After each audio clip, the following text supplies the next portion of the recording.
Welcome to End of the Bench with your host, Tony Bowie. Tony is ready to talk with you about sports as a former NFL star player, but he's also ready to talk business, politics, and life. Miracles happen at the end of the bench. Now, here's your host, Tony Bowie. Welcome, everybody. It's Tony Bowie, and welcome to the end of the bench. Grab your water bottle and your wet towel and scoot on down to where all the action happens. So today's guest is a good friend of mine and a former teammate. And if you don't know his name, you should. His name is Donnie Abraham. Donnie was a third round choice, 71st pick in the 96 draft to the Tampa Bay Buccaneers. Now, I was there a year before he got there, and I got the opportunity to call him rookie. So it's always a pleasure to talk to Donnie and to see where he is, kind of get an opportunity to get some insight on where he's going these days. And so we want to welcome Donnie Abraham to today's show. Hey, welcome, Donnie. How you doing? I'm doing pretty good. Thanks for having me on the show tonight. So the End of the Bench is a podcast that I've relaunched, I guess. In about 2011, I had a radio show. It's called End of the Bench. We were on the Voice America Sports Network. And so we had a great time. We went down to a studio every Wednesday and talked sports and politics and business just like we are now. But life got in the way, so I ended up kind of letting it go about a year and a half into it. And with the technology of today, being able to have these things in your home and me not having to drive an hour and a half to get down to the studio, we relaunched it. And it's an opportunity for us to bring some stories that will inspire people and to give people background and a backstory on people they may already know. So Donnie and I played for several years with the Tampa Bay Buccaneers under Coach Tony Dungy. Donnie currently is a volunteer coach at the University of North Carolina, Charlottesville, correct? And yeah, Charlotte. Yeah. It's Charlotte. And Charlotte, yeah. And has has been in business, owned Zaxby's, and been a landowner, and been a coach and a college coach, a high school coach, a coach in the AAF, a coach in IMG, coach in the Arena League, obviously coach in the Big Five with Lovie Smith at Illinois, our linebackers coach at the University of Tampa when we were there. Donnie has three children, two boys and a girl, correct? Yeah. They're all correct, yeah. One is the GA where you're coaching now, UNCC. You have a girl at my oldest. You have a girl where at USF, I think. At UCF. UCF, and you have another boy. Yeah. Who's at Marshall University now? He's at Marshall. What position is he playing? Yeah. He's a cornerback. I should have known. I should have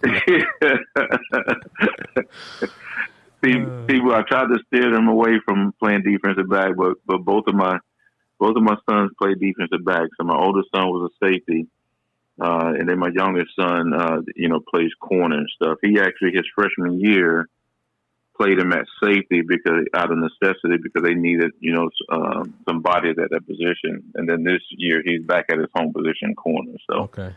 They fallen, I guess, right in line. Well, they got some good lineage there with you coming into the NFL and playing. So how long did you play? I played 9 seasons. Yeah, played 9 seasons. Got up to the training camp of 10. So and decided it was time. So that's an interesting story. So what made you think?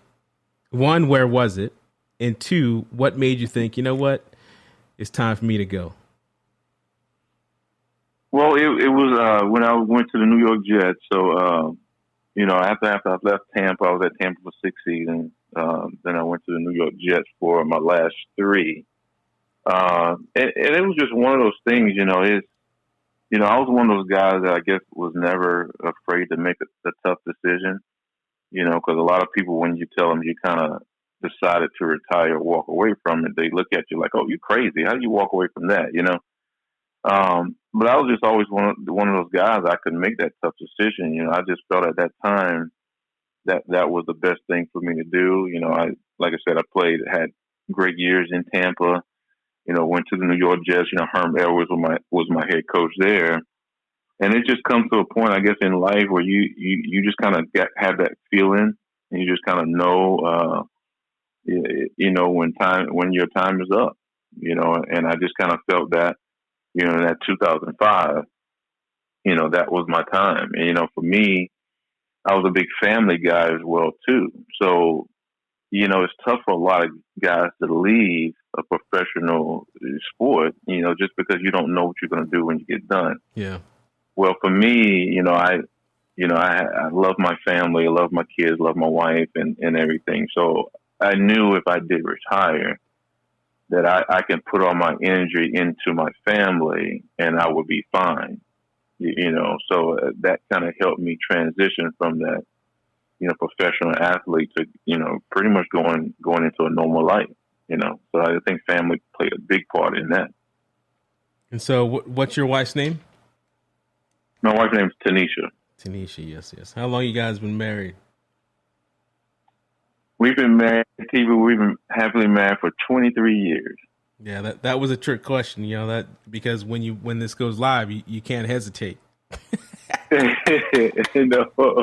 Can't hesitate on that one. No hesitation at all. Congratulations. I'm going on 19 on the 20th of this month. Yeah. So, yeah. Congrats, Good deal. So you have you came out of a small school. Mm-hmm. You made it to the big time of the National Football League. You play 9 years in the National Football League, and then you call it quits. One question about that is, and I'm curious myself. Was it at practice one day when you just couldn't get the out cut? And you just, your feet just felt a little slower? Or was it one day you look on the film, you're like, I just don't look that quick anymore? Well, or was it more mental? As you become, I think it was more mental, people, because it was, as you become an older player, you also become an experienced player. So I think even though you may have lost a step, you kind of gain it with knowledge and experience and things like that. So as far as continuing to play, I felt like, I could continue to play, easily 3 to 5 more years. I could have played 12 years. I could have played, what you just brought up, mental, that, that's the big thing. Because mentally, I guess if you're not a professional athlete, you don't really know what it takes mentally to go through a season. Yep. The grind that it takes to go through a season and get up every morning and continue to do the grind and practice and, physically the taxing on your body and things like that. So for me, it was more mental, mentally, I just didn't, want to push through that grind anymore, Yeah. I could have still played. I felt I was still being productive. I was still a starter, and things like that. But I think mentally, I was just, just that mental grind was kind of a determinant factor for me, walking away. So.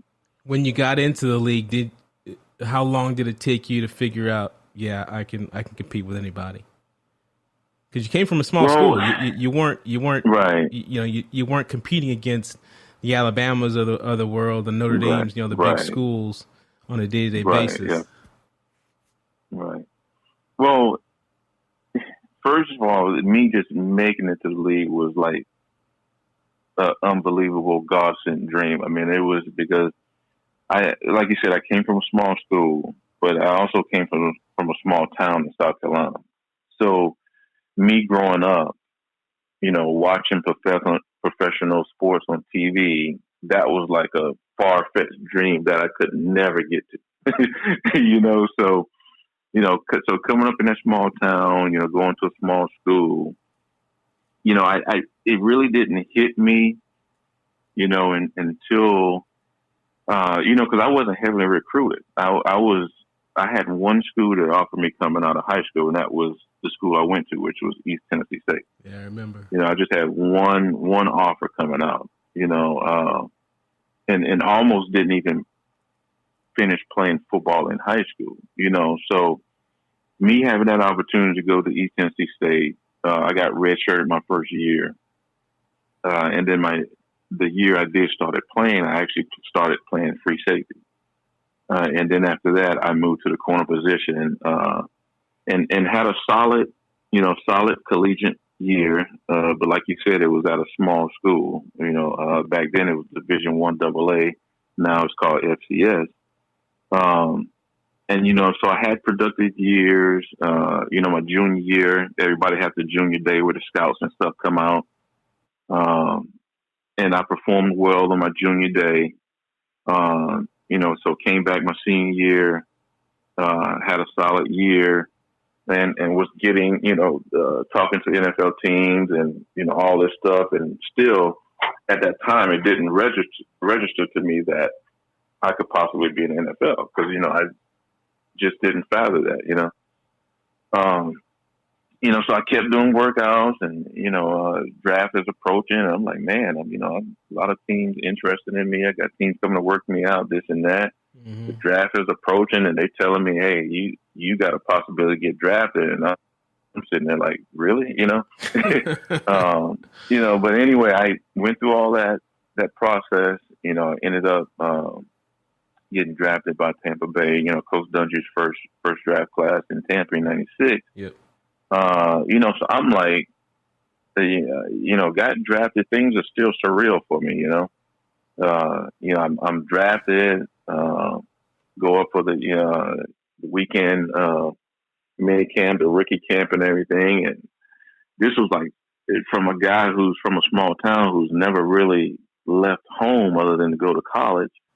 I'd never been on a plane until I, to my junior year or so in college. So I'm like, so now I gotta pack up all my stuff and head down to Tampa. And I'm like, whoa, so, I go through the rookie weekend there. And so, you just do that weekend and then you go back to school. Yep. And so, go back to school, finish up, graduate and everything. So now it comes the time where you got to pack up all your stuff and you got to go, and that was, one of the hardest things I had to do was leave because I never left pretty much. I always stayed in a small town, small school. And then now I got to pack up everything and go to Tampa, Florida. And in the meantime, my girlfriend at the time, who's now my wife, was pregnant with, our first child. Mm-hmm. So I'm like, I gotta make it, like, I got a baby on the way. I gotta make some money. Yeah, exactly. I got a baby on the way. Like, what I'm gonna do? So now I'm going to a place I don't know with a baby on the way, and going to do something that was only a dream to me, or something that I couldn't get to when I was growing up. So I kind of when we get there. And, the question was, I know the question was a while back, you asked me, how did I know I kind of arrived? Well, when I got there, again, everything is surreal. And you start doing something you've been doing your whole life, practicing and playing and competing. And I think for me, that was the one thing that kind of took me over the edge or separated me from other rookies when I got there was I was a big competitor. Mm-hmm. And it wasn't one of those things where you necessarily, I wasn't outspoken, wasn't a trash talker, didn't wear emotions on my sleeve, didn't do anything. Yep. But one thing is I didn't like to lose and I love to compete. And when I first got into Tampa, and we're going through our, summer workouts and OTAs and all that type stuff, that was one thing that I did. I competed, and I found out early that, you know, playing in NFL is just like playing in college or just like playing in the backyard when I was growing up. You compete, and you either won or you lost, you know, and one thing for me was I didn't like to lose, you know. If I did lose, I was determined to find out why, what happened, what did I do wrong, you know, and things like that. So I think that helped me throughout my, you know, professional career. You know, when I got to Tampa, I competed, and I saw that I could compete with the guys in the NFL, and I could play against the receivers, you know, and things like that. And, you know, career just kind of took off. Out of all the teams you played with, what was your favorite stop? By far, I would say Tampa was my favorite stop. You know, like I love the Jets when I was there, but I think I just spent more time in Tampa because, like I said, I was 6 years in Tampa. Tampa was kind of your first love, pretty much. You know, that's the team that drafted you and things like that. So it's kind of that first love type thing, and the place I spent the most time at. And of course, who can beat the sunshine and the weather, you know, and things like that. But I did enjoy my time in New York as well. You know, Herm Edwards was the head coach there when I was there, who was my defensive back coach in Tampa. Yep. So my New York time was great as well too. You know, but I spent more time in Tampa, so I kind of, you know, gravitate towards my time in Tampa. You have two boys that played football on defense. Mm-hmm. Was there anything specific that you did with your kids to prepare them? Did they start early? Did they start late? Many people ask, because of all the concussion things going on, are you letting your kid play? And me, I have two boys. I have 2 girls, 2 boys. My boys are 10 and 7. Mm-hmm. And my 10-year-old, this is the first year that he's going to be playing football, but it's just it's flag. You know, get him accustomed to, you know, catching the ball, playing, you know, on an offense or defense, and, you know, just get accustomed to the game as you play it, not just watch it.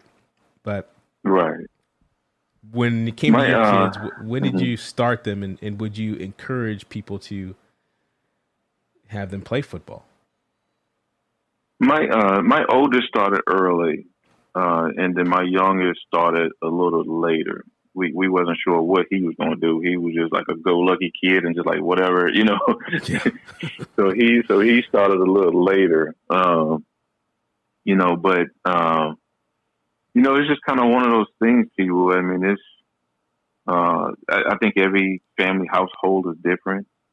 You know, I kind of never feared, I guess, my kids having problems with starting sports early, you know. And it's just one of them things where you just got to get a feel for as parents. I don't think it's one way is right. You know what I'm saying? I don't think if you start them early, it's necessarily better if you start them later. Mm-hmm. You know, I think it's just kind of what you believe in. Because I do know nowadays if it's not sports, you know, I think kids can get hurt doing anything. You know, they can be in the house and, you know, they can be in the house and get a concussion, you know, or break something. You know, my daughter, you know, jumped off a pool table in the house and broke her arm. So I mean, you know, kids can get hurt anywhere, you know. So I think it just kind of depends on, you know, how you raise your kids and your household and stuff. You know, my kids, they came up playing sports. I do think sports develop young minds, you know. I think it teaches them, you know, we're in all this social injustice now, but I think it teaches them not to be divided. Mm-hmm. You know, it teaches them to get along no matter what race or color or whatever religion you are.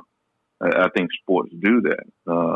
Absolutely. So I think sports in kids in general teaches them, a lot about life. So we enjoyed, me and my wife both enjoyed our kids being in sports. We enjoyed teaching them the lesson that's learned from sports, because you're not always going to win.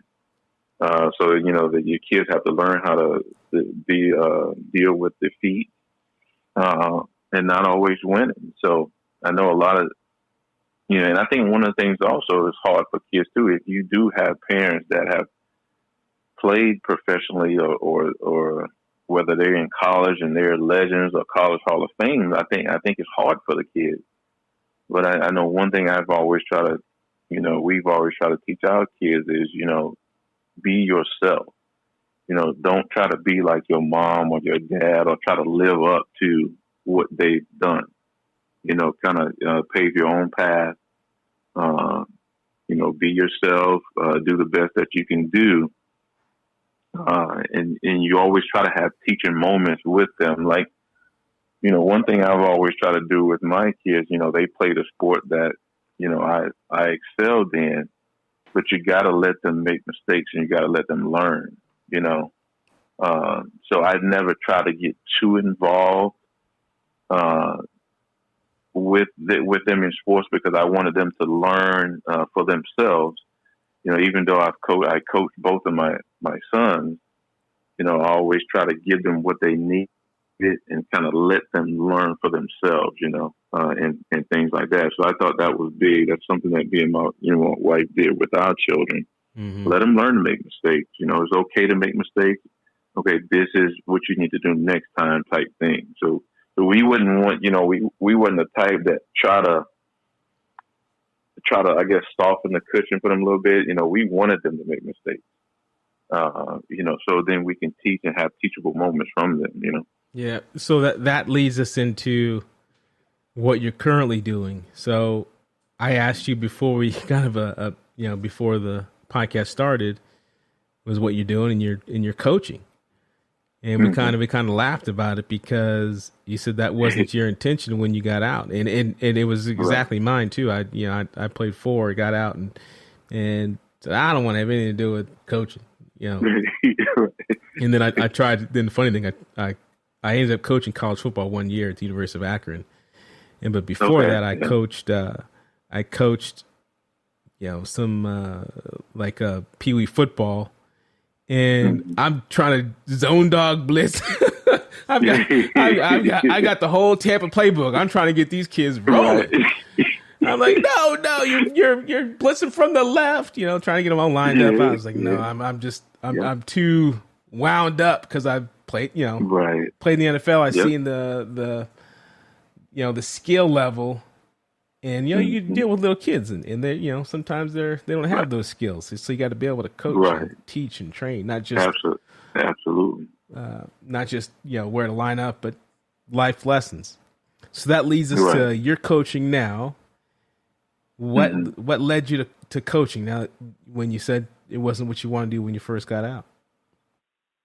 Right. I mean, because as a player, when you're a player, I guess you look at coaches different. Like, as you're a player, you put in your time and then you go home. When you look at coaches, they put in extra time and they don't go home. So it's like as a player, you're like, no, I'm not doing that when I get done. I already spend 10 hours or so here as a player, and now you're looking at a coach who sometimes sleep there. Yep, absolutely. So I was like, as a player, I was like, no, I'm not coaching anything, and things like that. But then when you get out and you kind of get away from it, when you go watch your kids play, or you go to Little League games, and you start seeing things, like you said, that you being a player, you start seeing all these things. Like, why can't we do it like this? Why can't we do it this way? It's supposed to be done this way. It's supposed to be done. You start seeing all these things, and he's like, man, and for me, like we talked about earlier, it's like I don't like to be the one that complains, So and I was always taught growing up, if you don't like something, don't complain, help. And that kind of started my coaching thing, I was at a little league game, and the high school coach approached me about helping out at the high school. I started doing that, and then from there on, the passion just kept growing. It kept growing and growing and growing, and I couldn't turn it off. And then I had to keep going. So I got in. I was a high school head coach. I've been into arena league, just trying to get a different experience. I've been at IMG Academy as a defense coordinator. So I did the coordinator role. I did the position role. I did the Power 5 role at the University of Illinois, just coaching there. Went to Apollos for the Alliance League that didn't last too long, but, had a great time there. So just continuing to get in all these different experiences. And, the passion and stuff is still there. Ultimately, I want to be a head coach at the collegiate level. And that's what I'm kind of working toward doing. And like you said, coaching is hard. It's totally different than as a player. Because like you said, you were doing all these zone dogs, and you was like, why we can't line up and why we can't do this? And you forget as a coach, you're not the player. So stuff that you understand and stuff that and stuff that you've been through, they haven't. So as a coach, you got to understand. You got to look. I got to break this stuff down from step one. Okay, how do I line up? Yep. How do I start my back pedal? How do I do this? Okay, what's my coverage? I mean, you got to start from 1, 2, 3, 4, and that's kind of how you teach as a coach. And I think there's a lot of professional athletes who tries to coach, but it's hard because if you don't realize that you're not the one playing, that you actually have to teach them how to do it. Because just because it came easy to you doesn't mean it's going to become easy for everybody. Mm-hmm. So you have to really learn how to teach each individual athlete that you coach. Like you still can't coach everybody the same because everybody's different. Everybody learns different.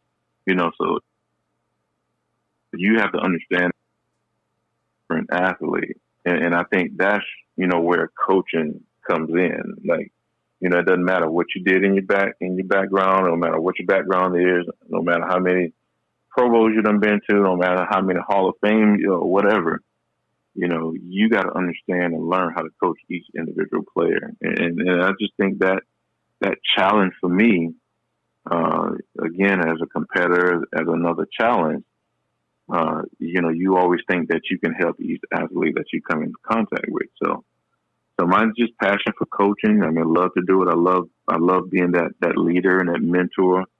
And hopefully one day I'll be put in a position where I can lead a group of young men and coach this game that has given me so much, throughout my life. So that leads us to your goal. Where do you want to end up coaching? Head coach, defensive coordinator, NFL, college? Well, I want to be ultimately, in a perfect world for me, I would love to be a head coach. And that's, again, I played at the FCS level, would love to be a head coach for FCS school. But I would also love to be a head coach anywhere. So that's Division 2, 3, NAIA, whatever it is, that's my ultimate goal. And that's what I'm working towards now. So, I'm just turned 47. So I'm 47 years old. My goal was to hopefully be a head coach by the time I turn 50, and I would like to think that I've done enough things in my, my career, trying to gain experience here in high school and arena and Alliance. I've done internships in the NFL with Tampa. I've done a lot of these things where hopefully that experience can help me land a position pretty soon. All right. So I always end our podcast with a funny story. So think of something funny, something that maybe nobody knows, or just that people would find an interesting story about somewhere in your career, whether it's in high school, college, the NFL, and I guess now even the coaching ranks. What tell us something that's insightful that would give people a little chuckle. Well, I guess, like you said, I done been in a lot of stuff, and probably half the stories I can't even remember right now. But it is one that kind of really stands out, and everybody knows Warren Sapp. He's a Hall of Fame defensive tackle that we had in Tampa. Big Bear. Big Bear. So I love Warren to death. We still talk and communicate and things like that to today. But as a rookie coming in, especially being in Tampa, we didn't have the glorious facilities and everything that they have now. When we were in Tampa, we had to share lockers. Mm-hmm. So basically, our locker room was our dining room. It was our team meeting room. it was your locker room. It was everything. That was our locker room. So as a rookie coming in, I had to share lockers with Warren Sapp. And everybody doesn't know Warren. But people, I know you do. Yep. And Warren, when you first meet him, I guess I could say, will come across a little different. I say it that way. So my rookie year, I've got the pressure of trying to make a team. All this stuff coming in, I'm new, don't know anybody, trying to learn my way around.